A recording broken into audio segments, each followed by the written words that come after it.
In this week's Cardiology Countdown, we start with an interesting study in atrial fibrillation ablation that used an intracardiac monitor to look for early recurrences to try and direct early re-ablation if needed. So a study of a little over 200 patients looked for early recurrences. If there were none, then patients were followed and did very well. But if there were early recurrences, they were randomized to receiving either medical antiarrhythmic therapy or an early re-ablation, and then followed subsequently, and ablation done after the follow-up period if needed. What was seen was with the early monitoring, if there were triggered events with early APBs or AFib that recurred, early ablation was able to permanently lead to a cure in about 80% of patients versus the drug therapy in that setting, only about 30% of patients were prevented from recurrence. And so a way to utilize the intracardiac monitoring device to direct early management.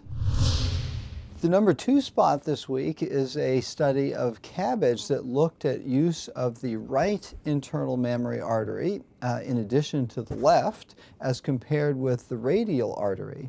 Now, this was a series of 1,000 patients followed for about 4 years on average, where they did a propensity matching, so not a randomized study, where they found better outcomes in patients who received the bilateral internal mammary artery grafting as opposed to lima and radial artery. This is an important series and refocuses attention on which may be the best approach. There are obviously anatomic reasons for consideration, but boosts up the notion of bilateral internal mammary artery grafting. At the number 1 spot this week is the ARMYDA-6 trial that looked at the optimal loading dose of clopidogrel in primary PCI patients.